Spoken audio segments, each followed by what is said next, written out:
Nous allons écouter donc le conseil du Seigneur ce matin dans le livre de Genèse, chapitre 12.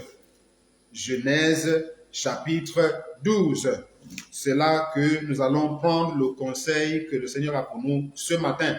Mais nous voulons rappeler que nous sommes toujours dans la thématique de la rencontre avec l'Éternel. Et ce matin, nous allons voir le cas d'Abraham. Nous allons voir le cas d'Abraham et tirer quelques leçons, une ou deux leçons qui vont donc nous permettre de nous préparer à la grande rencontre que nous allons bientôt avoir avec le Seigneur Jésus. Parce que, bien aimé, il y a une très grande rencontre qui se prépare. Et cette rencontre, c'est l'enlèvement. La déclare qu'au son de la trompette, les morts en Christ et les vivants vont être changés et vont s'élever dans les airs à la rencontre. C'est bien écrit, à la rencontre de l'époux, à la rencontre de Jésus dans les airs. Donc, maintenant que le Seigneur nous aide à étudier les différentes rencontres avant la grande rencontre, le Seigneur veut nous apprendre quelque chose. Bien aimé, pour que nous ayons la bonne rencontre avec le Seigneur, il faut que nous soyons prêts. On doit se préparer en conséquence. C'est un peu comme quand on part à un rendez-vous, que ce soit un rendez-vous du travail ou bien un rendez-vous avec une famille ou je ne sais pas, on se prépare. On ne va jamais comme ça les bras ballants. Non, on se prépare en conséquence parce que, bien aimé, nous partons faire une rencontre spéciale. Donc, bien aimé, avec le Seigneur, nous allons bientôt avoir une rencontre très, très spéciale. Donc, comme c'est une rencontre spéciale, avec un Dieu spécial, un Dieu qui n'a pas son pareil, alors nous devons nous préparer en conséquence. Alors nous allons voir par le cas d'Abraham, comment toi et moi aussi, nous pouvons nous préparer. Parce que qu'est-ce qui a fait en sorte que l'Éternel puisse venir à la rencontre donc d'Abraham. Donc, son expérience va nous servir ce matin pour que toi et moi, désormais, nous puissions éviter ce qui a évité et adopter l'attitude ou les comportements qu'il faut adopter qui vont faire en sorte que lorsque la trompette va sonner, que nous soyons aussi enlevés, comme beaucoup aussi seront enlevés vers le Seigneur. Alors donc, je vais faire la lecture. L'Éternel dit à Abraham, remarquez ici que ce n'est pas Abraham, mais c'est Abraham. C'est très important de le remarquer maintenant. Parce que par la suite, vous allez comprendre pourquoi on est parti d'Abraham à Abraham. Donc, je reprends pour dire, l'Éternel dit à Abraham, va-t'en de ton pays, de ta patrie et de la maison de ton père, dans le pays que je te montrerai. Je ferai de toi une grande nation et je te bénirai. Je rendrai ton nom grand et tu seras une source de bénédiction. Je bénirai ceux qui te béniront et je maudirai ceux qui te maudiront. Et toutes les familles de la terre seront bénies en toi. Abraham partit comme l'Éternel lui avait dit et Lot partit avec lui. Abraham était âgé de 75 ans lorsqu'il sortit de Charan. Abraham prit Saraï, sa femme, et Lot, fils de son frère, avec tous les biens qu'il possédait et les serviteurs qu'il avait acquis à Charan. Et ils arrivèrent au pays, ils partirent pour aller dans le pays de Canaan, et ils arrivèrent au pays de Canaan. Abraham parcourut le pays jusqu'au lieu nommé Shichem, jusqu'au chêne de Morée. Les Cananéens étaient alors dans le pays. L'Éternel apparut à Abraham et dit, bâtis là un autel à l'Éternel qui... Attendez, oui, voilà. Et Abraham, bâtit là un autel à l'Éternel qui lui était apparu. Il se transporta de là vers la montagne à l'orient de Bethel et il dressa ses tentes ayant Bethel à l'occident et Haï à l'orient. Il bâtit encore là un autel à l'Éternel et il évoqua le nom de l'Éternel. Abraham continua ses marches en s'avançant vers le midi. Alléluia. Alors donc nous venons de faire la lecture et nous avons compris comment est-ce que l'Éternel est venu vers Abraham et qu'est-ce qu'ils se sont dit. Mais avant de rentrer dans les détails, commençons d'abord à comprendre qui est Abraham.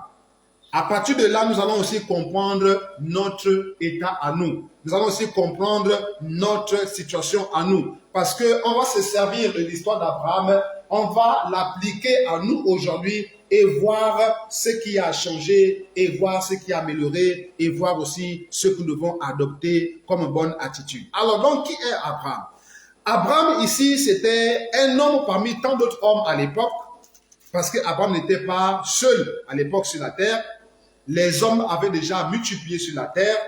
Après donc le déluge, Dieu a redonné encore à l'humanité une seconde chance pour vivre sur la terre et se préparer bien entendu à sa rencontre. Donc Abraham fait partie de cette nouvelle génération, la génération que l'Éternel a donné la chance de vivre sur la terre et de ne plus refaire les mêmes erreurs, les mêmes bêtises que ceux d'avant le temps de Noé. Donc Abraham était un simple homme parmi tant d'autres hommes sur la terre. Il vivait comme tout le monde, il marchait comme tout le monde, il avait ses croyances comme tout le monde. Bref, Abraham c'est comme toi et moi. Abraham c'est comme tous ceux que nous voyons autour de nous, que ce soit à la maison, que ce soit dans les familles, que ce soit au quartier, que ce soit au travail, que ce soit, je ne sais pas, partout nous passons. En tout cas, Abraham était un homme parmi tant d'autres hommes sur la terre. C'était ça, bien aimé. Et il marchait, il faisait, il vivait comme tout autre homme vivait sur la terre. Il mangeait, il buvait, il dormait, il avait sa femme. Bon, bref, il était comme tout homme que nous voyons ici sur la terre, marchant selon ses propres voies, marchant selon les désirs de son cœur, marchant selon ses propres pensées, marchant selon ce qu'il désirait. Quand il voulait manger, il mangeait. Quand il voulait s'arrêter, il s'arrêtait. Bref, il vivait sa vie tranquille, comme on le voit aujourd'hui avec beaucoup de gens sur la terre. Ils vivent leur vie tranquille, sans se soucier de quoi que ce soit, parce que pour eux, la vie qu'ils ont, ça leur suffit. Ils n'ont pas conscience de quoi que ce soit d'autre. Et même s'ils ont conscience, ils s'en foutent. Ou bien s'ils ont conscience, ils n'ont pas la force de se lever et rechercher le sens de leur existence sur la terre. Ils se contentent de la vie présente qu'ils ont. Ils se contentent de ce qu'ils voient avec leurs yeux physiques. Et ils ne cherchent pas à savoir, mais après cette vie physique-là, est-ce qu'il y a encore une autre vie? Mais le ciel-là, qui a fait le ciel-là? Pourquoi c'est comme ça? Ils ne cherchent pas ça, non. Ils se contentent seulement de ce qu'ils ont devant eux et pour eux, ils vivent ainsi. Donc, c'est comme ça que Abraham vivait aussi. Alors, bien aimé, tu vas remarquer une chose. Lorsque tu vis ainsi, tu n'es pas différent d'un animal. Quand tu vis comme si tu n'avais rien d'autre à vivre, comme si tu n'avais personne d'autre au-dessus de toi, ou bien comme si tu n'avais pas une volonté supérieure à la tienne, tu n'es pas différent d'un animal. Parce que ce sont des animaux qui vivent comme ça. Les animaux n'ont pas de maître, si ce n'est seulement l'Éternel lui seul. Les animaux n'ont pas de... Non, eux, ils vivent comme ils veulent. Ils se baladent partout, partout. Non, eux, c'est comme ça. Ils sont ces libres services.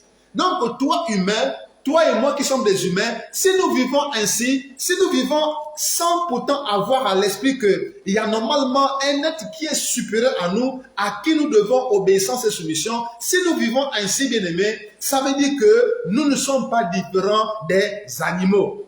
Or, on déclare que nous avons été créés à l'image et selon la ressemblance de Dieu. Maintenant que tu vis comme un animal, donc ça veut dire que tu nies ta nature première, tu nies ton identité première, tu nies ce que Dieu a mis en toi. Tu fermes ça, tu embrouilles ça, tu cadenasses ça et tu mets ça de côté pour vivre maintenant ce que toi-même tu veux vivre. À ce moment-là, tu n'es plus véritablement selon l'image et la ressemblance de Christ, mais tu vis maintenant comme un animal, tu vis maintenant comme une bête.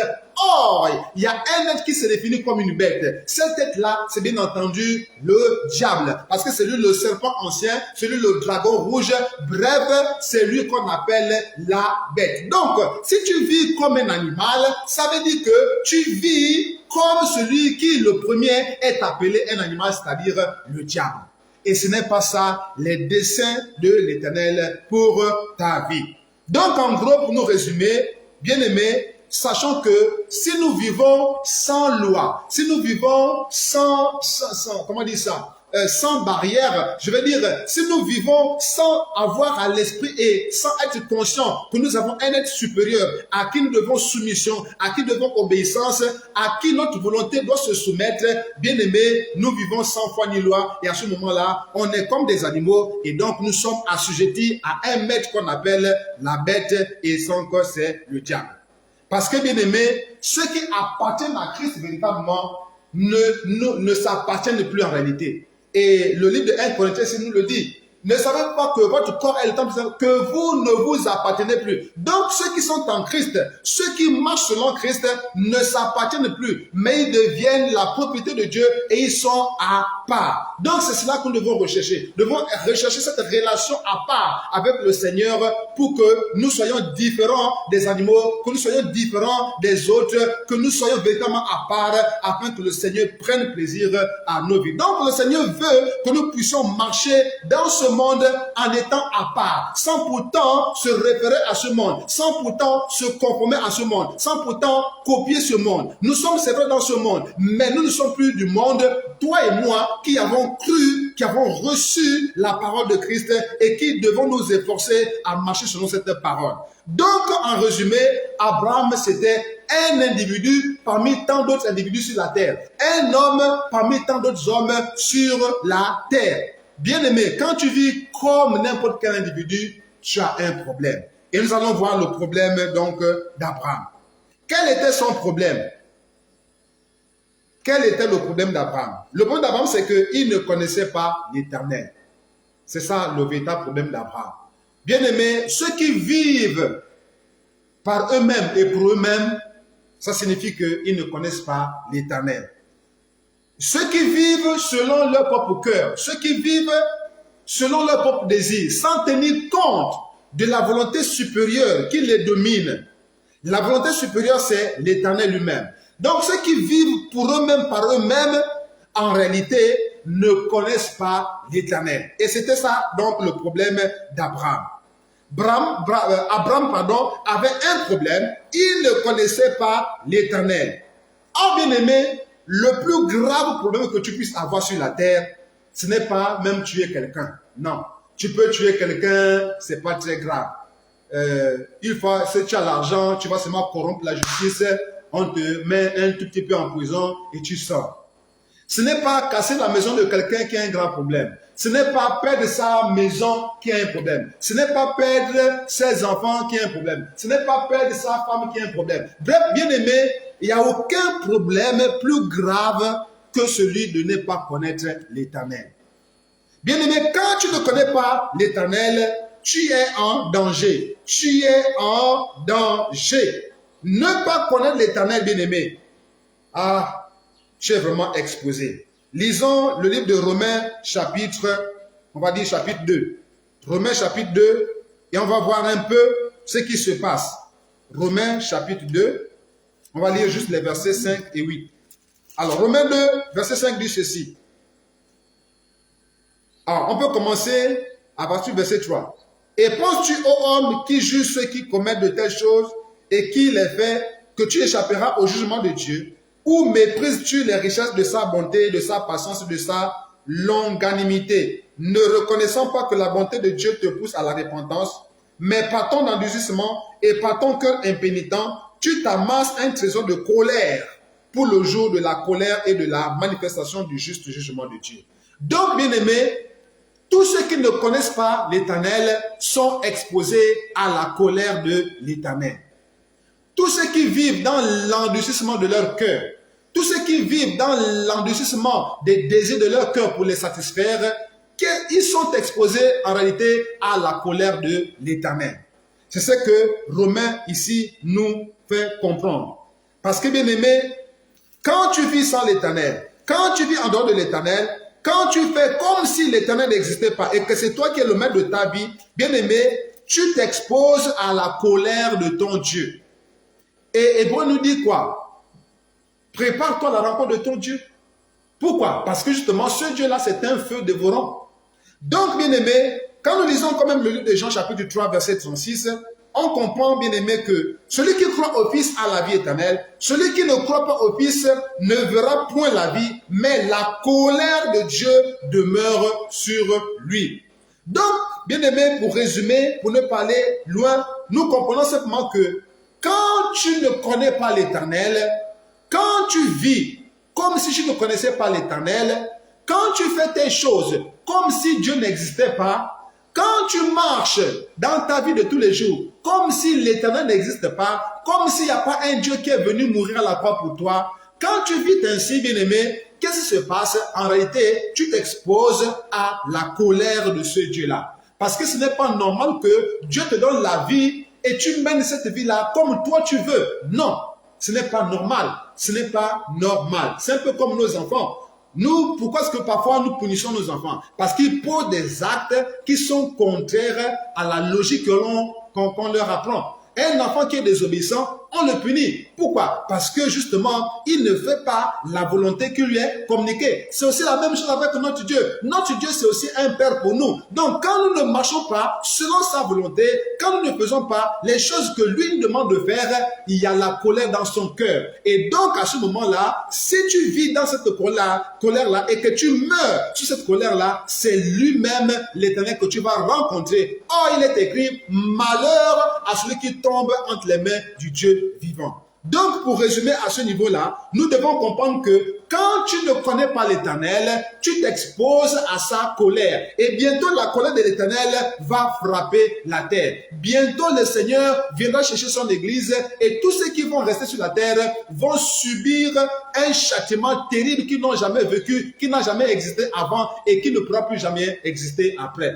Parce que, bien aimé, il y a quelque chose qui est en train d'arriver. Il y a quelque chose de grand, de puissant qui est en train d'arriver. Il y a quelque chose de terrible qui est en train d'arriver et qui va frapper les hommes sur la terre. C'est la grande tribulation. Nous, les enfants de Dieu, qui nous efforçons à obéir à Dieu, nous serons enlevés. On ne va pas vivre la grande tribulation. La grande tribulation, c'est quoi? On aura l'occasion d'en parler prochainement en détail. Mais sachons seulement que la grande tribulation, c'est lorsque la bête dont nous avons parlé tout à l'heure, c'est lorsque le diable va s'incarner dans une personne sur la terre et va maintenant faire vivre les tourments qu'il fait vivre, subir actuellement là en enfer aux hommes, maintenant cette fois-ci serait sur la terre. Donc imaginez la souffrance qu'il y a en enfer là-bas. Ça va descendre sur la terre. Il va faire subir les hommes de la terre cette souffrance-là. Mais ce serait que rien qu'un aperçu. Parce que la grande souffrance, c'est le temps de feu où Dieu lui-même va maintenant se jeter et Satan et les démons et tous ceux qui n'ont pas marché avec le Seigneur, il va les jeter dans le temps de feu et là-bas serait encore plus terrible. Mais bien aimé, ce que nous devons simplement retenir ce matin, c'est que quand nous ne connaissons pas l'Éternel, nous sommes exposés à la colère de Dieu. Et quand tu ne connais pas Dieu, ça veut dire quoi? Tu marches maintenant, non plus selon la justice de Dieu, mais tu marches maintenant selon ta propre justice. Or, l'idéal, ce n'est pas de marcher selon la justice personnelle. Non, on doit marcher. L'idéal, c'est quoi? Ce que Dieu veut, c'est quoi? C'est que nous puissions marcher selon sa justice. Mais comment peux-tu marcher selon la justice de Dieu quand tu ne connais pas ce Dieu-là? Et c'est donc ça le problème d'Abraham. Il ne connaissait pas l'Éternel. Donc, du coup, il ne pouvait pas marcher comme l'Éternel voulait qu'il marche. Alors, l'Éternel est venu à sa rencontre pour résoudre ce problème. Alléluia. Donc, bien aimé, quand tu ne marches pas selon la justice de Dieu, le résultat, c'est donc la mort. Parce que la déclare que le salaire du péché, c'est la mort. Alors, continuons. On va se dire ceci. Quand l'Éternel vient à ta rencontre, il va forcément t'exiger quelque chose.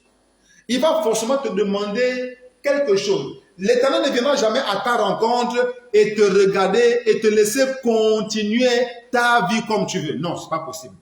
Avec l'Éternel, il y a toujours quelque chose qui va changer dans ta vie. Avec l'Éternel, quand tu fais réellement la rencontre avec l'Éternel, quand tu as réellement donné ton cœur à l'Éternel, quand tu as décidé réellement de marcher avec l'Éternel qui est venu à ta rencontre, forcément, il va te demander de laisser certaines choses. Forcément, il va te donner ses exigences. Il va te donner ses conditions. Il va te donner ces conditions. Alors maintenant, examinons les conditions qu'il a données donc à Abraham. On repart donc dans Genèse chapitre 12 et on va voir ceci. Alors regardez ce qu'il dit à Abraham. L'Éternel dit à Abraham, va-t'en de ton pays, de ta patrie et de la maison de ton père, dans le pays que je te montrerai. Alors, donc la condition ici, ou encore ce que Dieu exige, ou ce que Dieu attend d'Abraham, c'est quoi? C'est de quitter et d'aller. On va résumer ça en ces deux points-là. Dieu demande à Abraham de quitter et d'aller. Dieu demande à Abraham de quitter et d'aller. Quitter quoi exactement? Quitter, premièrement, son pays. On va comprendre c'est quoi le pays. Quitter sa patrie. On va comprendre sa patrie. Quitter la maison de son père. Trois choses que l'Éternel demande à Abraham de quitter. Trois choses qui sont en réalité le résumé de la vie d'un homme. Trois choses. Rappelez-vous que le diable a tenté Jésus pendant 3 fois. Pierre a renié Jésus pendant 3 fois. Et Jésus est venu dire à Pierre pendant 3 reprises, paie mes brebis. Il a demandé à Pierre pendant 3 fois, est-ce que tu m'aimes? 3 reprises. Et à 3 reprises, Jésus a encore dit à Pierre de paître ses brebis. Donc ici, nous comprenons qu'il y a un message qui est caché derrière les 3 choses que l'Éternel a demandé d'Abraham de laisser, de quitter. Quitter veut dire laisser. Quitter veut dire abandonner. Quitter veut dire se détourner. Quitter veut dire rejeter, repousser, refuser. Ne plus être avec ça. C'est vraiment laisser tomber. C'est ce que ça veut dire quitter. Et aller, c'est quoi? C'est de partir d'un point A à un point B. Ce n'est plus rester sur place. C'est de changer de position. C'est de changer de mentalité. C'est de changer de comportement. En gros, qu'est-ce que Dieu demande ici à Abraham? Dieu demande à Abraham de se convertir. Donc ici, bien aimé, quitter et aller, c'est la prophétie de la conversion. Dieu ne pouvait pas parler d'Abraham de la conversion parce que ça devait être flou. Abraham ne devait rien comprendre. Alors Dieu qui connaît notre mentalité, qui connaît notre intelligence, va utiliser le langage qu'il faut au niveau d'Abraham pour lui apprendre la conversion. Parce que la conversion, c'est quoi en réalité? La conversion, justement, c'est lorsque tu abandonnes ton ancienne vie et tu décides de prendre une nouvelle vie. Tu décides de laisser tomber les choses que tu avais, qui ne glorifient pas le Seigneur, pour adopter de nouvelles choses qui glorifient maintenant le Seigneur. La conversion, c'est de changer d'état, c'est de changer de comportement, c'est de changer d'attitude, de changer de mentalité. C'est de partir d'une zone à une autre, d'un point à un autre, d'un état à un autre. C'est ça la conversion. Donc, Dieu demande à Abraham ici de se convertir. Et Jésus même pouvait le dire. Même les apôtres ont dit à tous ceux qui les écoutaient, il leur a dit quoi? Repentez-vous, convertissez-vous. Donc ici, Dieu est en train d'appeler Abraham à la repentance, à la conversion. C'est ce qu'on doit déjà comprendre dès l'entame de ce que nous sommes en train de dire ce matin. Donc, Dieu demande à Abraham de quitter et d'aller. 2 exigences qui en réalité renvoient à la conversion. Tu ne peux pas dire que tu es converti alors que tu es toujours dans les mêmes choses. Non. Il ne faut pas te tromper, mon frère. Il ne faut pas qu'on te trompe. Si tu continues toujours à boire le vin, tu continues toujours à aller en boîte de nuit, tu continues toujours à forniquer, tu continues toujours à vivre dans le mensonge, dans tout ce qui est bizarre, et tu dis que tu es converti, en fait, tu es en train de te séduire toi-même. Se convertir signifie qu'on a abandonné. Se convertir signifie qu'on est déjà parti d'un point A à un point B. On était dans les ténèbres, maintenant on est dans la lumière. Les ténèbres, c'est le diable, la lumière, c'est Jésus. On a abandonné le camp du diable et désormais on est dans le camp de Jésus. On est désormais devenus des fils de la lumière. Hier, on était des fils des ténèbres. Maintenant, aujourd'hui, on est devenus des fils de la lumière. La Bible déclare que nous étions des brebis errants. Maintenant, nous ne sommes plus des brebis brebis errants, nous sommes maintenant des brebis qui ont un berger, le bon berger qui est Jésus. Donc ça veut dire que nous avons abandonné les mauvaises habitudes des brebis errants que nous étions pour adopter les habitudes, des bonnes habitudes des brebis qui ont un bon berger, qui les amène dans les verts pâturages, qui les fait nourrir correctement. Désormais, c'est cela que nous sommes devenus. Alléluia. Donc, mon frère, ma soeur, le Seigneur est en train d'apprendre à Abraham ce que ça veut dire se convertir, ce que ça veut dire changer de vie, ce que ça veut dire abandonner l'ancienne vie et adopter une nouvelle vie. Parce que c'est tout ce que Dieu demande à Abraham ici. Parce qu'Abraham avait toute sa vie à Charan. Abraham vivait là depuis avec ses parents, tout. Maintenant, on demande de quitter ça, d'aller ailleurs. Mais en fait, c'est un changement total de vie.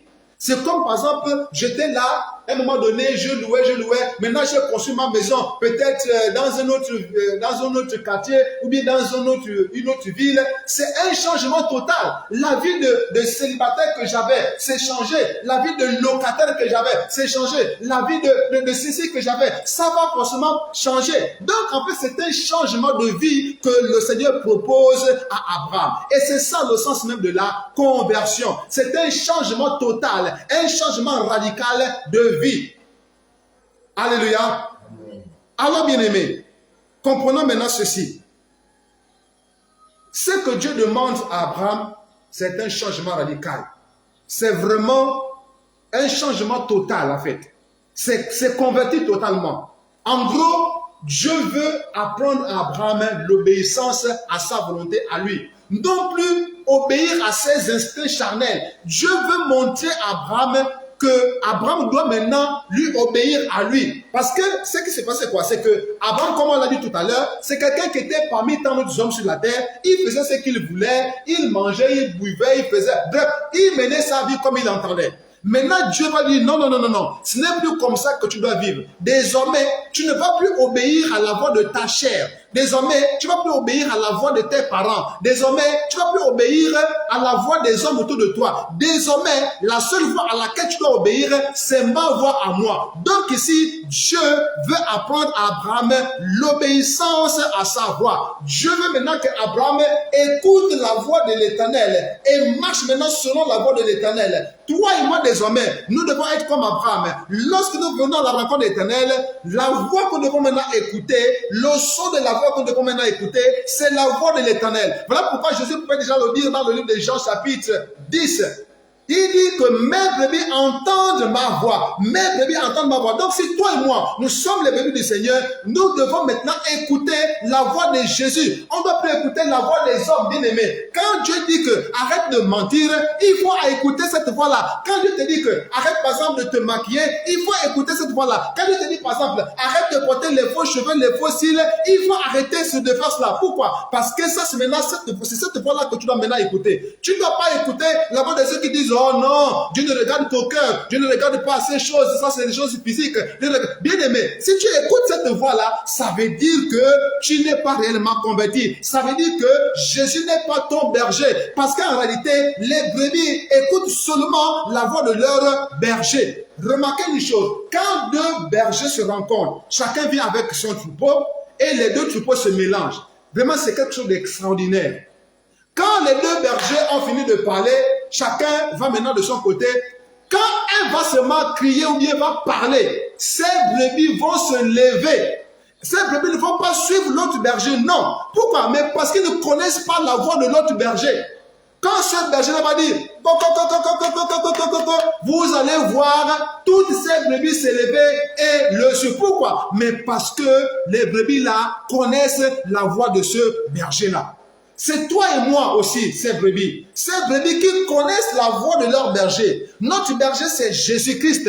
Et donc, nous devons reconnaître sa voix. Et non pas écouter la voix des étrangers. Et non pas écouter la voix des faux bergers qui ne viennent que pour dérober, égorger et détruire. Bien aimé, la voix qui te dit, oh non, Dieu ne regarde qu'au cœur. En tout cas, tu peux te faire beau. En tout cas, que tu peux te faire belle. Il n'y a pas de souci pour ça. Dieu veut que nous soyons beaux. Dieu veut que nous soyons belles. Bien aimé, ça c'est la voix d'un étranger. Ça c'est la voix d'un ravisseur. La voix de ton berger te dit, il faut te dépouiller. Il faut que tu te dépouilles intérieurement comme extérieurement. extrêmement, que tu dois être naturel dans ta manière d'être, tu dois être naturel sur ton corps, tu dois porter des choses décentes, tu dois porter des vêtements décents, tu dois être propre, bref, tu dois être habillé décemment, sans pourtant que tu ne te couvres des ornements de ce monde qui en réalité sont des pièges que l'ennemi a placés sur le chemin des brebis du Seigneur. Si tu n'écoutes pas ça, mon frère, ça veut dire que tu n'es pas la brebis du Seigneur. Ça veut dire que tu es un bouc. Et les boucs, on les jette dans le feu. C'est cela la réalité. C'est cela la vérité. Et si, bien aimé, tu ne prends pas en compte cette vérité-là pour écouter les fables qu'on te raconte à gauche, à droite, ça veut dire tout simplement que tu n'appartiens pas à Jésus. Or, si tu n'appartiens pas à Jésus, comment espères-tu aller retrouver ce Jésus-là? La vérité, c'est que quand tu n'écoutes pas la voix de l'Éternel, ça veut dire que c'est la voix de l'autre que tu es en train d'écouter. Et si c'est la voix de l'autre que tu écoutes, ça veut dire que si tu meurs dans cette condition-là, tu ne pourras pas voir l'Éternel. Donc ici, Dieu veut apprendre. L'Éternel veut apprendre à Abraham c'est que l'obéissance à sa voix, à lui l'Éternel. Plus à la voix de sa chair, plus à la voix de ses parents, plus à la voix de tous ceux qui l'entouraient. Non, l'Éternel voulait maintenant montrer à Abraham que désormais, c'est à sa voix qu'il doit répondre. C'est son chemin qu'il doit suivre. Et Abraham l'a pris. Si vous lisez maintenant la suite, bien entendu, du livre de Genèse, vous allez voir ce qui s'est passé donc par la suite. Mais on va parler, si l'on est là-bas, contentons-nous de ce que le Seigneur nous veut dire ce matin. Donc, l'Éternel demande à Abraham de quitter et d'aller. On a déjà compris que c'est la prophétie ou encore c'était une manière encore terre à terre de parler de la conversion et j'ai déjà donné les explications nécessaires par rapport à cela. Il doit quitter quoi? Il doit quitter son pays. Mais que veut dire le pays? Le pays, c'est d'abord le lieu où on est. Par exemple, là, nous sommes ici dans ce pays. C'est le lieu où on reste. C'est le lieu où on reste. Mais en réalité, le pays ici, là, c'est quoi? C'est la zone de confort. Le pays, c'est la zone de confort. Ça veut dire que c'est là où tu es tranquille, tu es chez toi, peinard et tout ça là, tu ne t'inquiètes pas. Nous, les Gabonais, on ne s'inquiète pas. Mais les étrangers qui sont chez nous constamment, ils sont sur le qui-vive. Pourquoi? Parce qu'il faut non pas le visa, la carte de séjour. Dès lors que la carte de séjour est périmée, ils ont même du mal à se dépasser. Parce qu'ils savent que si on les attrape, on peut les amener en prison. Donc, vous voyez que les étrangers qui vivent chez nous, quand ils ne sont pas en règle, ils ne sont pas à l'aise. Et même parfois, certains ne se sentent pas vraiment à l'aise. Même s'ils ont tous les papiers nécessaires, il y a toujours leur cœur qui les ramène toujours chez eux. On est mieux que chez soi en réalité. On est mieux que chez soi. Donc ici, le pays représente le confort, la zone de confort. Là où on est à l'aise, là où on se sent bien. Là où franchement, on ne panique même pas. On se réjouit tranquillement. Le reste là, ça ne c'est pas notre problème. On est là, on prend notre temps. Bref, on se fait plaisir. C'est ça le pays. C'est ça le pays. C'est donc la zone de confort. C'est ça le pays. Continuons encore. Le Seigneur demande aussi à Abraham de quitter la patrie. C'est quoi la patrie? La patrie représente quoi? Généralement, on nous parle du patriotisme, c'est-à-dire l'amour de sa patrie, c'est-à-dire l'attachement à sa patrie. Cet attachement, cette affection qu'on a vis-à-vis de notre patrie, vis-à-vis de notre pays. Mais ici, bien aimé, ici, Dieu maintenant fait référence à ce que le livre de 1 Jean chapitre 2, verset 15 à 16 parle. Il est en train de parler du monde, de l'amour du monde, l'amour des choses qui sont dans le monde. Abraham était dans ce pays et il était dans sa patrie. Donc ça veut dire qu'il aimait son pays, il était attaché à son pays, il était à l'aise dans ce pays. Bref, il ne s'imaginait pas qu'un jour il devait quitter son pays pour aller dans un pays étranger. Il se sentait très bien à l'aise, il était tranquille et il aimait son pays, il était attaché à son pays. C'est cela, bien aimé, que nous comprenons dans l'idée du pays, l'idée de la patrie. Maintenant, c'est quoi la maison de ton père?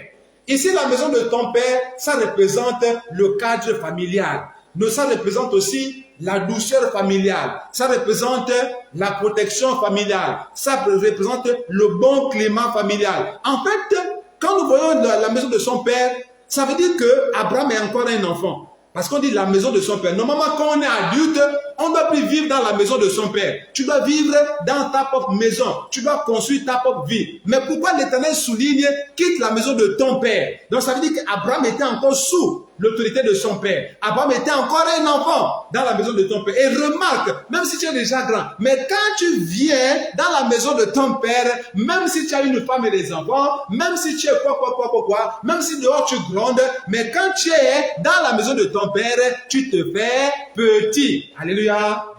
C'est comme ça, bien-aimé. Donc ici, la maison de ton père, ça représente encore l'immaturité. Ça représente, comment dire ça, la mentalité d'enfant en réalité. Ça représente ici, comment dire ça, l'incapacité à prendre ses responsabilités. En fait, c'est la sécurité, c'est la recherche de la sécurité familiale. C'est-à-dire que tu as peur de t'exposer, tu as peur de t'envoler, tu as peur de prendre des décisions, tu as peur de t'affirmer, en fait, tu as peur de manifester le potentiel qui est en toi. Pourquoi? Parce que tu es encore là, sous la protection de ton père, c'est ton père qui décide pour toi, c'est ton père qui dit comme ça, qui dit comme ça, qui dit comme ça, et tu es là en tant qu'enfant, tu obéis, tu subis, et puis voilà. Donc la maison de son père représente cette tendance à avoir encore une mentalité d'enfant, cette tendance à être encore immature, cette tendance à rechercher encore la protection paternelle, alors que tu dois maintenant être celui qui protège les autres, mais toi tu cherches encore, et en étant encore adulte, tu cherches encore la protection de ton père. Bref, la maison de ton père, c'est le refus de prendre ses responsabilités, c'est donc le refus de faire ses propres choix, c'est le refus d'être adulte, c'est ce sentimentalisme, c'est-à-dire quand tu es toujours attaché à papa, ce qu'on appelle les enfants gâtés là, voilà, c'est ça en fait, tu es toujours enfant gâté de ton père, tu as du mal à t'affirmer, tu es toujours là en train de gémir, en train de crier, en train de pleurer, en fait tu es un enfant gâté quoi, voilà, la vie pour toi c'est difficile, tu peux pas te lever pour faire quelque chose de toi-même, non, il faut d'abord que papa fasse, non, ça c'est l'enfant qui fait comme ça c'est l'enfant qui se comporte comme ça. Donc cet attachement là, ce désir là, de rester dans la maison de père là, Dieu voulait effacer ça de la tête d'Abraham. Voilà pourquoi il va lui dire de quitter. Bien aimé, c'est très dangereux de rester dans la maison de son père. Je veux dire, ne voyons plus le père en tant que dans la chair ici là, non. Quand je dis la maison de son père, c'est selon le concept de la mentalité infantile en fait. La maison de son père, c'est une mentalité d'enfant. C'est dangereux d'avoir une mentalité d'enfant. C'est dangereux d'avoir le sens de l'irresponsabilité. En fait, c'est très dangereux quand tu es incapable de prendre des décisions. C'est très dangereux quand tu es capable de t'affirmer en tant que femme adulte, en tant que homme adulte. C'est très dangereux. Tu te mets en danger et tu mets aussi en danger, peut-être que tu as déjà des enfants, peut-être que tu as déjà une femme, tu mets aussi en danger tes enfants, ta femme et tous ceux qui sont dans ta maison. Tu les mets en danger. Parce que, imagine un peu, quand cette personne-là va mourir, cette personne-là sur qui tu comptes va mourir, tu vas faire comment? Donc du coup, tu risques de te décourager et tu vas aussi te suicider. Parce qu'il y a certains qui se suicident parce qu'ils ne savent plus quoi faire. Et Dieu ne veut pas que nous soyons dans cette mentalité. Donc, bien aimé, tant que Abraham demeurait dans la maison de son père, il ne pouvait réaliser sa destinée. Voilà pourquoi je disais tout à l'heure que c'est très dangereux de rester dans la maison de son père. Si tu restes constamment, si tu restes seulement dans la maison de ton père, tu ne pourras jamais réaliser ta destinée. Parce que ta destinée, tu ne pourras la réaliser que si et seulement si tu sors de la maison de ton père. Mais si tu continues à rester dans la maison de ton père, tu ne pourras jamais réaliser ta destinée. Oui, vous allez dire que non, mais mon père, si il va me laisser avec l'héritage, tout, je peux garder la maison de mon père. Ça veut dire seulement que ta destinée a été coupée en deux. Parce qu'en réalité, tu dois partir de la maison de ton père. C'est ça le principe. Le principe, selon Dieu, le principe, c'est de partir de la maison de son père. Ce n'est pas de prendre les biens de son père et rester dans la maison de... Maintenant, toi-même, tu as construit quoi? Qu'est-ce que tu as bâti? Qu'est-ce que tu as construit? Qu'est-ce que tu as réalisé? C'est ça le principe. Ton père a bâti, tout dit à la décision. Maintenant, toi-même, qu'est-ce que tu as fait? Maintenant, tes enfants que tu fais, qu'est-ce que tu veux leur apprendre comme valeur? Est-ce que tu vas dire que non, ne faites rien de la vie? quand je vais mourir, vous allez seulement prendre. Mais tu ne leur apprends pas le sens du travail. Parce que le travail est une grande valeur. Dieu lui-même nous a donné le travail pour nous mettre en valeur. Dieu nous a donné le travail pour être différent des animaux. Encore que même les animaux aussi, quand même à leur niveau, ils travaillent. Maintenant, toi en tant qu'humain, pourquoi est-ce que tu ne vas pas apprendre à travailler et apprendre le travail à tes enfants? Donc, bien aimé, le principe avec le Seigneur, c'est de quitter. Il faut que tu quittes tes parents. Tu dois quitter tes parents. Quand je dis de quitter tes parents, ça veut dire quoi? Ça veut dire que tu ne vas plus les visiter, tu coupes les ponts, c'est pas ce que je veux dire. Je veux dire que l'attachement que tu as à tes parents, l'amour que tu as vis-à-vis de tes parents, tu dois te détacher de ça pour maintenant déverser cet amour-là à ta famille que toi-même tu fondes maintenant. Ça ne veut pas dire que tu ne vas pas aimer tes parents. Vous me comprenez très bien. Mais ce que je vais seulement dire, c'est quoi? C'est que en tant qu'adulte, on doit éviter le comportement d'enfant. On doit éviter la mentalité d'enfant. On doit éviter l'immaturité. Tu dois savoir prendre tes responsabilités, quitte à ce que tu as été exposé, mais au moins tu as pris tes responsabilités, tu as fait ton choix et maintenant tu diriges ta vie selon la destinée que l'Éternel a pour ta vie. Donc, si tu restes dans la maison de ton père, on le répète encore ce matin, tu ne pourras jamais réaliser ta destinée. Si vous regardez bien dans toute la Bible, aucun enfant de ceux qui ont servi l'Éternel n'est resté dans la maison de son père, a vécu dans la maison de son père, a fondé sa famille dans la maison de son père. Jamais. Ils sont toujours partis. Donc, toi et moi devons faire la même chose. Quand tu meurs, tu meurs dans la maison de ton père, ça veut dire qu'il y a quelque chose qui a raté. Ça veut dire que tu as raté ta destinée. Tout ce que nous voyons dans la maison de leur père, là, des gaillards, ils ont même leurs femmes dans la maison de leur père. Ils ont raté leur vie. Ne pensez pas qu'ils ont réussi. Ils ont raté leur vie. Parce que le principe, je le rappelle, c'est de quitter la maison de son père. Donc, nous qui sommes les parents, on doit apprendre cela à nos enfants. C'est vrai que nous aimons nos enfants. C'est vrai, on va chercher à les protéger. Mais jusqu'à quand tu vas le protéger? Tu dois l'apprendre à prendre ses responsabilités. Tu dois l'apprendre, comme on dit les Chinois, on doit apprendre aux autres à pêcher et non à leur donner le poisson tous les jours. Apprends à ton enfant à pêcher. Quitte à ce que quand il va pêcher, il n'attrape rien. Ce jour-là, il va dormir avec la faim. Il va comprendre la nécessité donc de redoubler d'efforts afin de ne pas mourir de faim. C'est ce qu'on doit apprendre à nos enfants. On peut leur laisser un héritage, on peut leur laisser des biens, c'est une bonne chose. Mais pour eux, ils ont d'abord fait eux-mêmes. Ils seront fiers, ils seront plus fiers de ce qu'ils ont gagné eux-mêmes avec la sueur de leur front que ce qu'ils ont reçu de toi, parents. Ils ne seront pas capables de bien gérer ce que tu leur as laissé. Pourquoi? Parce qu'ils n'ont pas vu la souffrance. Ils n'ont pas compris comment tu as gagné ça. Même s'ils t'ont vu faire, mais ils n'ont pas ressenti cette douleur-là. Bien aimé, remarque que tu prends souvent très au sérieux. Tu protèges un peu plus ce que tu as gagné avec la sueur de ton front. Mais c'est quand tu as juste balancé comme ça, là, tu as toujours tendance aussi à balancer. Pourquoi? Parce que tu n'as pas senti la douleur d'avoir obtenu ces choses-là. Alléluia. C'est ça, bien aimé. Pourquoi est-ce que Dieu nous a tant aimés? Mais c'est parce qu'il a souffert pour nous. Il a souffert pour nous, bien aimés. Donc voilà pourquoi nous avons du prix aux yeux de l'Éternel. Il a payé un prix fort pour nous. Voilà pourquoi son amour pour nous est aussi fort. Remarquez même les femmes, quand ils accouchent, vraiment, avant d'accoucher, oh non, je ne vais plus faire les enfants. Oh non, non, non, non. Après, quand pendant l'accouchement, la douleur là, elles insultent même parfois le mari ou quoi. Mais après l'accouchement, regardez comment elle est attachée à son enfant. Faites seulement l'erreur de vouloir dire que non, tu ne peux pas pleurer. Mais elle, non. Elle va même se lever au lit pour chercher à te poursuivre. Pourquoi? Parce que la douleur qu'elle a ressentie pour faire sortir l'enfant là a augmenté son amour pour cet enfant. Alléluia. Donc, bien aimés, cherchons à plutôt vraiment canaliser nos enfants. On doit plutôt leur apprendre le sens des valeurs. Ne pas les mettre, comment dire ça, en danger pour les protéger. Plus tu protèges ton enfant, plus tu le rends faible. Plus tu le rends faible. Vaut mieux que tu l'exposes de temps en temps. Tu dois le laisser prendre certaines initiatives. Tu dois le laisser prendre certaines décisions. Et s'il fait une mauvaise décision, lui-même va bien comprendre. Ah, vraiment, si j'avais écouté le conseil de papa ou de maman. Et là, il va apprendre une leçon. Mais tout le temps, non, fais comme ça. Reste là, reste là. Mais à quel moment il va apprendre de la vie?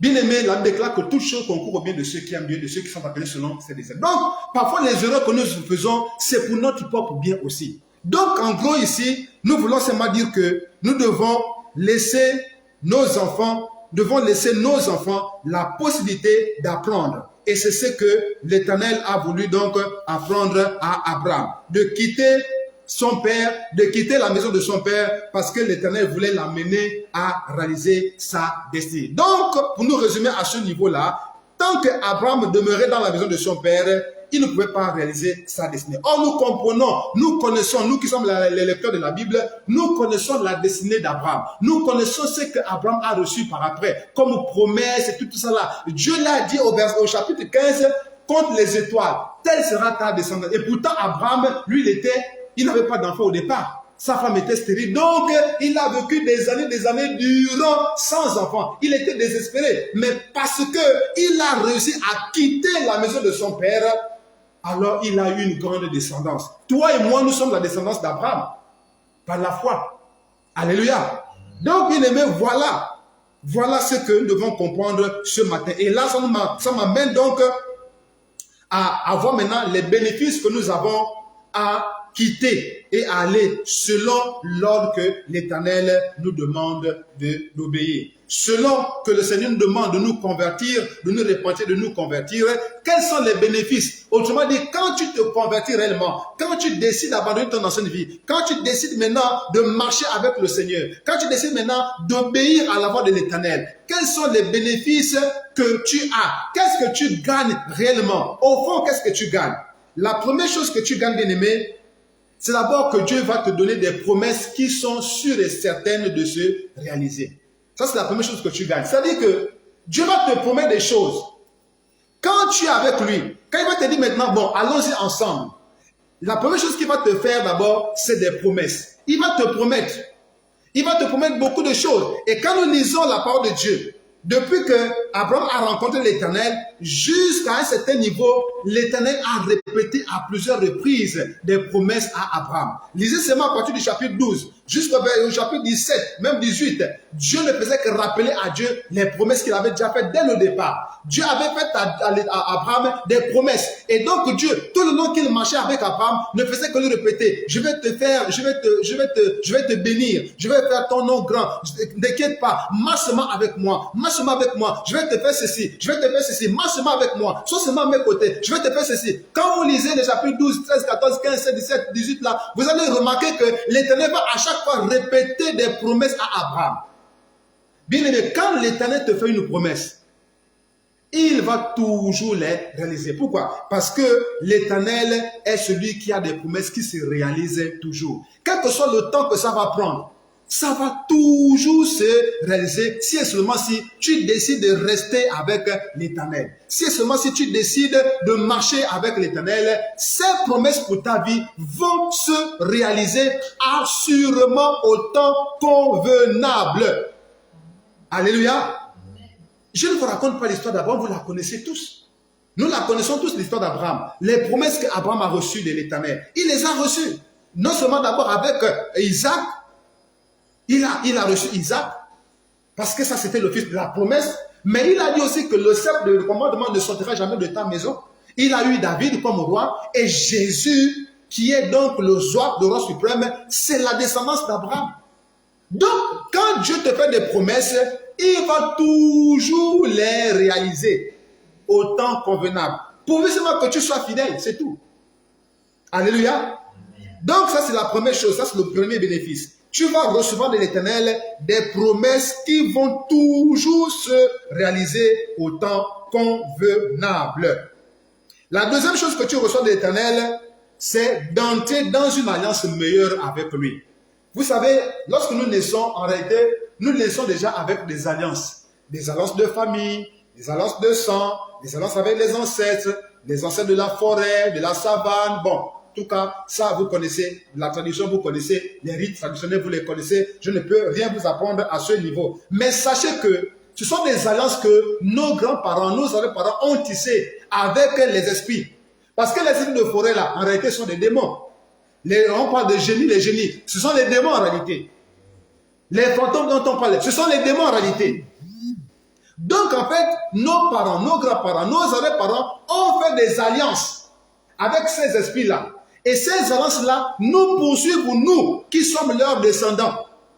Et donc, tant qu'on ne brise pas ces alliances-là, vous allez remarquer que vos vies vont prendre un coup. Il y a des choses qui vont se manifester dans vos vies parce que ce n'est pas toi qui as fait cela. Non, c'est peut-être ton père, ou bien le père de ton père, ou bien le père du père de ton père, ou bien ton aïeul là-bas, ton arrière-grand-parent, il est allé se poser devant un bois, il a prononcé des paroles, et maintenant ces paroles-là te poursuivent toi aujourd'hui qui est son sang. Donc, bien aimé, quand nous naissons déjà avec des alliances. Les alliances que nous prenons, le bagage que nous prenons de nos parents. Mais avec l'Éternel, quand tu décides maintenant de marcher avec l'Éternel, tu rentres dans une nouvelle alliance. Et cette alliance que tu tisses avec le Seigneur, c'est la meilleure de toutes les alliances. Pourquoi? Parce qu'elle te garantit la vie éternelle. Elle te garantit le succès, elle te garantit la vie, elle te garantit l'abondance, elle te garantit la sécurité. Bref, l'alliance avec l'Éternel te garantit ce que l'Éternel appelle la vie en abondance. Donc ça c'est le deuxième bénéfice que toi et moi nous gagnons lorsque nous décidons de marcher selon la justice de Dieu, selon les principes de Dieu, selon les voies du Seigneur. Alléluia. Le troisième bénéfice que nous gagnons, c'est quoi? C'est de changer notre nom. Quand nous prenons le cas d'Abraham, Abraham était Abraham au départ. Et après son nom a été changé. Ça veut dire quoi? Ça veut dire que lorsque Dieu change notre nom, en réalité, il change aussi notre héritage. Et il fait de nous aussi maintenant, par la même occasion, une source d'un héritage nouveau. C'est-à-dire que l'héritage qu'on avait sera aussi changé et nous devenons maintenant le commencement d'un héritage nouveau, le commencement d'un autre héritage. Un héritage qui n'a plus rien à voir avec le premier héritage, mais un héritage nouveau qui va faire en sorte que tous ceux qui sortiront de tes entrailles puissent maintenant bénéficier de ça. Donc, par exemple, toi, qui es désormais chrétien aujourd'hui, qui connaît déjà la valeur de Christ, qui connaît déjà la parole de Dieu, quand tu donnes naissance à tes enfants auront maintenant fondement ton alliance. Tes enfants auront maintenant comme fondement cette alliance-là que tu as tissée avec l'Éternel. Ils ne seront plus impactés par l'alliance de ton père à toi, non. Mais eux, ils seront maintenant impactés par ton alliance à toi qui est leur père. Pourquoi? Parce que toi, quand tu es venu à Christ, tu as brisé l'alliance que tu avais avec tes parents. Et tu as posé un nouveau fondement avec Christ. Et donc, eux qui viennent maintenant après toi, c'est maintenant ce fondement-là que tu as tissé avec Christ, ce fondement que tu as bâti avec Christ là, c'est maintenant sur ce fondement-là que normalement, eux, ils vont maintenant bâtir leur vie. C'est ça, changer de nom. Donc, quand l'Éternel vient dans ta vie, quand l'Éternel maintenant décide de marcher avec toi, il va changer ton nom. Ton nom, peut-être pas forcément le nom physique. Parfois aussi, c'est le nom physique comme on le voit avec Abraham. Mais ici, le nom, c'est quoi? C'est ton identité. C'est ton héritage en fait. C'est ta destinée en réalité. C'est ce qui doit t'arriver en réalité. Donc, quand Dieu vient dans ta vie, il vient changer cela maintenant. Si par exemple, dans l'ancienne alliance, avec le sang et les parents, si par exemple, tu avais dit que tu ne vas jamais avoir de mari ou bien de femme, ça, c'était l'ancienne alliance. Ça, c'était l'ancien héritage. Maintenant, quand Dieu vient dans ta vie, il va changer cet héritage-là. L'héritage de stérile, par exemple, que tu avais, il va changer ça maintenant en stérile de femme féconde. Alléluia. C'est ce qu'il a fait avec Abraham et sa femme. Sarai était stérile. Mais qu'est-ce qui s'est passé? Le Seigneur a changé l'héritage qu'on appelait stérilité et c'est devenu maintenant l'héritage de fécondité. Ils ont donné Isaac, ensuite Jacob et tout le reste que vous connaissez déjà. Vous voyez? Donc, les stériles hier, aujourd'hui sont devenus féconds. Ils sont devenus les parents d'une multitude comme les étoiles selon la promesse que l'Éternel leur a fait. Donc ici, bien aimés, nous comprenons que le troisième avantage ou bénéfice que nous avons à marcher dans la justice de Dieu, à marcher dans le commandement de Dieu, à marcher avec Dieu, bien aimé, le bénéfice c'est quoi? C'est le changement de notre nom. Autrement dit, le changement de notre identité, le changement de notre héritage et il nous établit dans un héritage nouveau où il n'y aura pas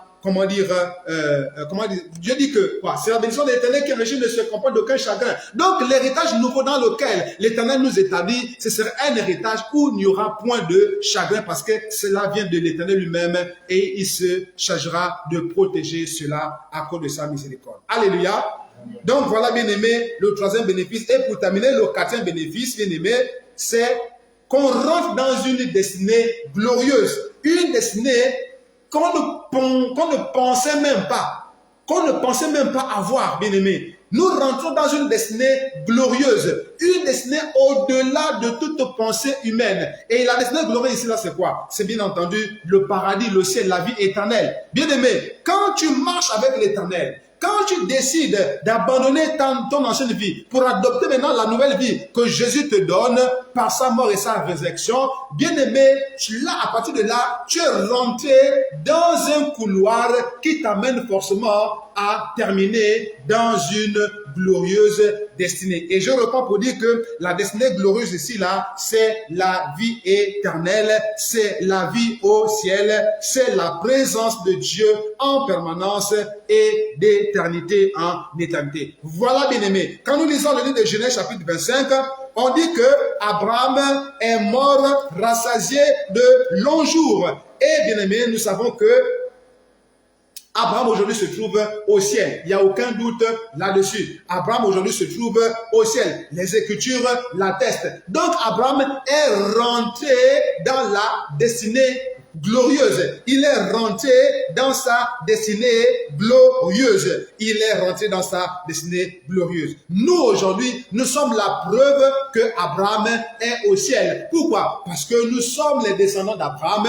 Nous sommes la récompense que Dieu avait promise à Abraham. Et donc, toi et moi, nous sommes la preuve palpable que Abraham aujourd'hui se trouve au ciel. Alléluia. Donc, mon frère, ma soeur, pour nous résumer par rapport à ce matin, on doit seulement reconnaître une chose. L'Éternel nous aime énormément. Et toi et moi, mon frère, devons être conscients de cet amour et marcher conformément aux exigences que l'Éternel nous donne au travers de sa parole. Ça ne sert à rien de dire « j'aime Jésus » et on n'obéit pas à ses commandements. Jésus lui-même pouvait déjà dire « vous m'appelez Seigneur, Seigneur, et pourtant vous ne faites pas ce que je vous dis ». Non, ça c'est de l'hypocrisie. Nous devons plutôt, si réellement le Seigneur est notre Seigneur, si réellement Jésus c'est notre Dieu, c'est notre Seigneur, alors on doit obéir à sa parole. Lorsqu'il a rencontré Abraham, alors Dieu, l'Éternel, a appris à Abraham à obéir à sa voix. Bien-aimés, toi et moi, si réellement nous sommes des fils et des filles d'Abraham, alors nous aussi, on doit faire comme notre Père dans la foi Abraham, qui a écouté la voix de l'Éternel, qui a obéi à la voix de l'Éternel et qui a marché selon la voix de l'Éternel et qui est rentré dans la destinée glorieuse, c'est-à-dire le ciel, le paradis auprès de l'Éternel. Voilà, bien aimé, ce qu'on doit comprendre ce matin. Donc, quand l'Éternel vient à ta rencontre, en réalité, tu ne restes pas le même.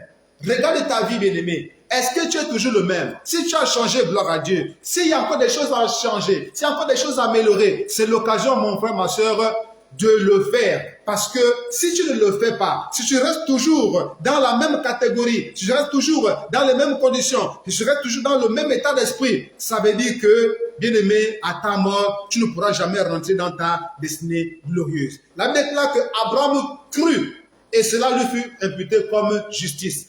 On devant marcher selon la justice de Dieu. Donc la justice de Dieu, c'est quoi? C'est croire en sa parole. C'est obéir à sa parole. C'est marcher selon sa parole. Voilà, bien aimé, la manifestation de la justice de Dieu dans nos vies. Nous aurons l'occasion certainement de parler de la justice de Dieu dans les prochaines interventions. Mais ce matin, sache que marcher selon la justice de Dieu, c'est quoi? Selon l'expérience d'Abraham, c'est croire en la parole et obéir à cette parole. Abraham a cru et il déclare que cela lui fut imputé comme justice.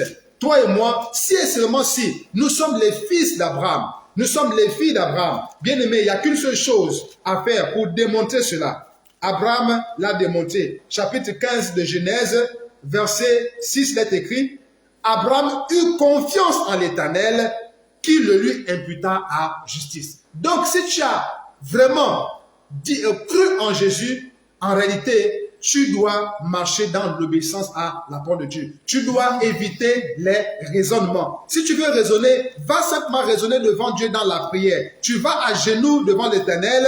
Tu dis, Seigneur, moi, voilà comme ça, voilà comme ça, comme ça. Mais si c'est devant les hommes que tu raisonnes, si c'est devant les hommes que tu donnes les raisonnements, bien aimé, ça ne t'avancera à rien du tout. Si tu veux raisonner, va auprès de l'Éternel, raisonne avec lui là-bas, plains-toi devant lui, demande-lui de se révéler à toi. C'est alors que, bien-aimé, le Seigneur se révélera à toi au temps convenable. Alléluia. Alors, bien-aimé, pour terminer, Matthieu chapitre 10, Matthieu 10, verset 34, il est écrit ceci. Je lis rapidement, j'arrive. Matthieu 10, verset 34, il est écrit ceci. Ne croyez pas que je sois venu apporter la paix sur la terre. Ça, c'est Jésus qui est en train de parler à ses disciples. Parce que beaucoup pensent que être chrétien, c'est vraiment la vie rose. Non. Être chrétien, en réalité, c'est être dans le combat.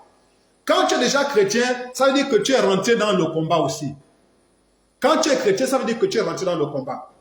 Donc, Jésus te dit clairement, nous dit clairement que ne croyez pas que je sois venu pour apporter la paix sur la terre. Je ne suis pas venu apporter la paix, mais l'épée. Ça veut dire quoi? Ça veut dire que quand, par exemple, prenons le cas d'Abraham, parce que c'est lui notre support, ce matin, quand Abraham a dit à son père, bon, écoute papa, j'ai entendu un être me parler, me dire que non, il faut quitter là. Imaginez un peu à l'époque. Personne ne connaissait l'Éternel à l'époque. Maintenant, Abraham vient dire à son père, écoute papa, j'ai entendu une voix qui m'a dit, Abraham, quitte la maison de ton père et tout ça là, va dans un pays que je te montrerai. Qu'est-ce qui s'est passé ce jour-là? Vous pensez que le père d'Abraham a dit, oh vraiment mon fils, vraiment félicitations, oh vraiment oui, vas-y, vraiment. Jamais, jamais du tout. Le père d'Abraham, c'était malade. Attends, ça te va dans la tête. Ça, c'est quelle voix que tu as entendue? C'était moi, eux, ils avaient leurs idoles. Peut-être qu'ils avaient leur gris-gris. Peut-être qu'ils avaient des choses.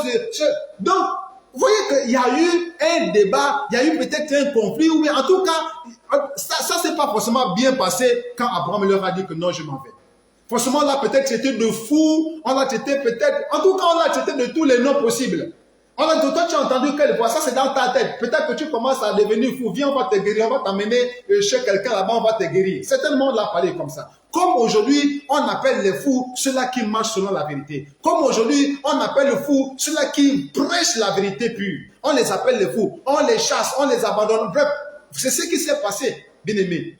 Donc, voilà pourquoi Jésus dit, ne croyez pas que je suis venu apporter la paix sur la terre. Je ne suis pas venu apporter la paix, mais l'épée. Or, l'épée fait référence à la guerre. L'épée fait référence ici à la guerre, au combat. Et nous avons un combat aujourd'hui, le combat de la foi. Bien aimé, le diable combat notre foi. Le diable ne veut pas que nous puissions aller au ciel. Le diable, tout son projet de vie pour nous, c'est de nous empêcher d'aller au ciel. Donc, si tu penses que tu n'es pas dans un combat, ça veut dire que tu es aveugle, ça veut dire que tu n'as pas compris encore ce que ça veut dire la marche chrétienne.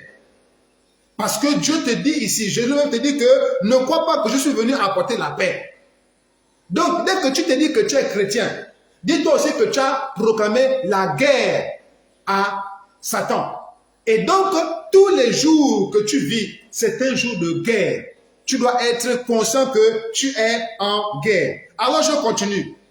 Car je suis venu mettre la division entre l'homme et son père. Voilà. Bien aimé, l'Éternel est venu chez Abraham. Forcément, il y a eu une division entre Abraham et son père. Il y a eu forcément cette division-là. La preuve, Abraham est parti, son père est resté. Certainement, il est resté là-bas avec la colère. Certainement, il a dit que non, Abraham, il est, comment dire ça, il n'est pas reconnaissant, il est ingrat. Moi, tout ce que j'ai fait à mon fils, il m'abandonne aujourd'hui. Aujourd'hui, je suis malade. Il entend une voix et il part, il me laisse malade. Donc, certainement, il y a eu des choses. La Bible ne raconte pas tout ça, c'est vrai. Mais essayez un peu d'imaginer. Même nous-mêmes, notre enfant vient aujourd'hui dire, bon, écoute, maman, moi, j'ai rencontré un homme là, je ne le connais pas, mais il m'a dit que non, allons en France, je vais faire de toi un homme riche. Non, non, non. C'est vrai que même si tu as besoin d'argent, mais pas quand même à ce point pour dire, oh, voici mon fils, c'est faux. Tu vas forcément dire, ah, mon fils, tu es sûr, tu connais l'homme là, peut-être, tu vas forcément avoir des doutes, tu vas tout faire pour d'abord empêcher ton fils, à moins que maintenant, soit Dieu te révèle ça, ou bien la personne même vient et te donne toutes les assurances possibles, tout. En tout cas, il va te donner toutes les assurances possibles pour que tu laisses partir ton fils. Mais réellement, un papa ou un parent qui aime son enfant ne peut pas tout de suite dire, oh oui, mais c'est bien mon fils, vas-y, c'est faux. Forcément, il y aura des tensions entre toi et ton fils. Parce que ton fils veut déjà partir. Et toi, le père dit la mère, tu dis non, tu ne pars pas. Parce que toi, tu cherches à le protéger pendant que lui, il voit déjà ce qu'il veut obtenir là-bas. C'est ce qui s'est passé avec Abraham. Donc, voilà pourquoi Dieu dit que, car je suis venu mettre la division entre l'homme et son père, entre la fille et sa mère, entre la belle-fille et sa belle-mère. Et l'homme aura pour ennemi les gens de sa maison. Donc, bien aimé, quand l'Éternel vient dans ta vie, en principe, en majorité, si tous tes frères sont bien avec toi, non, il faut d'abord te poser la question, est-ce que vraiment, est-ce que vraiment, réellement, je suis avec le Seigneur? Parce que cette parole doit forcément s'accomplir. Forcément, cette parole s'accomplira. Pourquoi? Parce que Jésus lui-même aussi, il a subi ça. Jésus lui-même, le Père qui est venu nous sauver, il a aussi subi ça. Regardez, je vais vous montrer une histoire, un exemple. Pourquoi est-ce que quand Jésus a commencé son ministère, pourquoi on n'a plus jamais parlé de Joseph, son père? Pourquoi? Réfléchissez. Je vous pose seulement cette question, allez-y réfléchir. Mais je vous donne un indice, regardez. Quand Jésus va disparaître à l'âge de 12 ans, ils vont arriver au temple et ils vont trouver Jésus en train d'échanger avec les docteurs de la loi qui étaient là. Et quand ils vont lui faire le reproche, mais comment mon enfant, comment est-ce que tu nous fais ça? Tu nous as inquiétés. Jésus va répondre quoi? Pourquoi est-ce que vous me cherchez? Ne savez-vous pas que je dois prendre soin des affaires de mon père? Imaginez un peu comment Joseph avait pris ça. Imaginez un peu. Parce que depuis ce jour-là, depuis cet instant-là, est-ce qu'on a encore parlé de Joseph? Jamais. Donc réfléchissez, bien aimés. Pour dire que si réellement, vraiment, tu décides de servir le Seigneur de tout ton cœur, forcément, Dieu lui-même il dit, et l'homme aura pour ennemi les gens de sa maison. Pourquoi? Parce que l'ennemi va commencer à t'attaquer déjà dès ta maison. Parce que c'est que ce qui peut plus te faire mal, c'est d'abord le mal qui vient de tes parents, de tes propres parents. Alléluia. Voilà pourquoi l'ennemi va soulever les gens de ta maison pour te décourager, pour te faire tout ce qu'il peut faire pour t'empêcher d'aller à ta destinée. C'est ça qu'on doit comprendre aujourd'hui. Donc voilà pourquoi quand le malheur vous arrive, quand les situations difficiles vous arrivent et que ce sont les gens, tes propres parents qui te font ça, qui t'abandonnent ou bien qui te... Bien aimé, comprends seulement que la voie que tu as empruntée là, tu es sur la bonne voie. Tu es sur la bonne voie, mon frère, ma soeur. Donc, il faut seulement t'efforcer. Reste attaché à ça. Garde la foi. Persévère seulement. Le Seigneur fera grâce par la suite. Alléluia. Donc, mon frère, ma soeur, c'est que vraiment nous devons comprendre ce matin pour conclure, le Seigneur, quand il vient véritablement dans ta vie, il va faire le nettoyage. Assurément. Il y a des choses que tu dois quitter. Il y a des choses que tu dois abandonner. Il y a des gens qui vont te quitter. Il y a des gens qui vont t'abandonner. Bref, parfois tu dois te déplacer. Parfois tu vas partir d'un point A à un point B. Parce que si tu restes sur place là, tu ne pourras jamais atteindre ta destinée. C'est ça qu'on doit comprendre ce matin au travers de l'expérience d'Abraham. Alléluia. Donc que le Seigneur bénisse sa parole et qu'il nous aide à marcher avec l'Éternel comme Abraham a marché pour que nous puissions rentrer dans notre destinée éternelle et glorieuse avec l'Éternel. Alléluia. Gloire au Seigneur. Gloire au Seigneur. Gloire à Dieu.